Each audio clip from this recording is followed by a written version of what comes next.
जय श्री कृष्ण। प्रिय दर्शकों, आज हम भगवद गीता अध्याय 4 के श्लोक 35 और 36 का सरल हिंदी समझेंगे। श्रीमद् भगवद गीता के अध्याय 4 ज्ञान कर्म संन्यास योग के श्लोक 35 और 36 में ज्ञान की महिमा और उसकी शक्ति के बारे में बताया गया है। कृष्ण कहते हैं, हे अर्जुन, जिस ज्ञान को प्राप्त करके तुम फिर इस प्रकार मोह अज्ञान को प्राप्त नहीं होंगे और जिस ज्ञान के द्वारा तुम सारे भूतों प्राणियों को अपने अंदर फिर मुझ परमात्मा में देखोगे, अर्थात सभी में ईश्वर के दर्शन करोगे, वह ज्ञान मैं तुम्हें बताता हूँ। भावार्थ इसका ये है कि जब मनुष्य को सच्चा ज्ञान होता है तो वह भेदभाव भूल जाता है। वह समझ जाता है कि एक ही परमात्मा सब में वास करते हैं।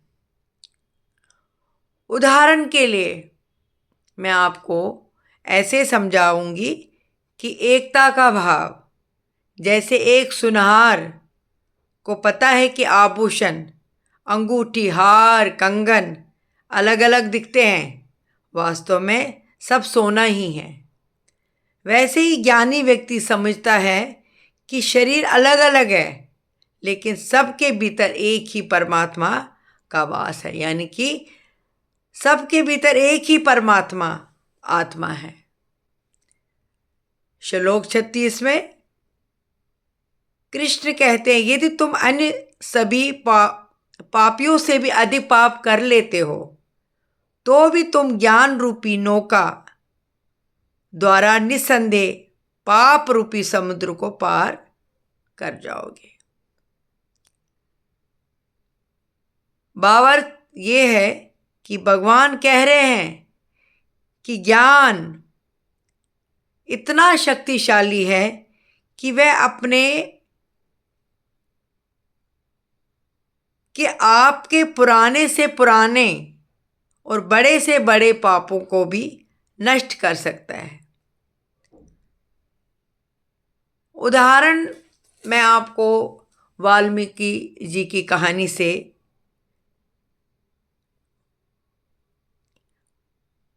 बताती हूँ कि वाल्मीकि जी जो थे वे पहले रत्नाकर डाकू थे, लेकिन जब उन्हें राम नाम का ज्ञान मिला तो वे पापी डाकू से महर्षि वाल्मीकि बन गए।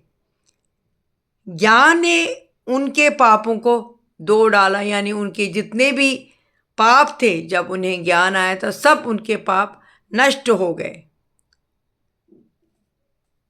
प्रिय श्रोताओं, इसको हम इस तरह से भी समझ सकते हैं कि एक अंधेरे कमरे,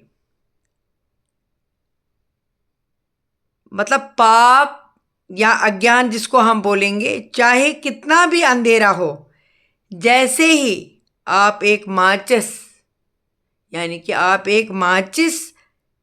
जलाते हैं, यानी कि माचिस को हम यहाँ पे ज्ञान बोल सकते हैं, अंधेरा तुरंत मिट जाता है। पहले अंधेरा होता है, लेकिन जैसे हम रोशनी करते हैं कमरे में तो क्या होता है कि अंधेरा तुरंत मिट जाता है और प्रकाश फैल जाता है।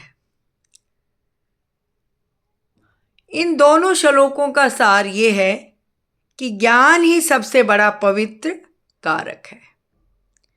चाहे व्यक्ति कितने भी पाप कर ले, मगर अगर उसे ज्ञान प्राप्त है तो उसके सारे पाप नष्ट हो जाते हैं। प्रिय दर्शकों, अगर आपको मेरे ये दोनों श्लोक अच्छे लगे हों तो मुझे कमेंट करके बता दीजिए, लाइक और शेयर ज़रूर कीजिएगा, इससे मुझे और हौसला मिलेगा। जय श्री कृष्ण।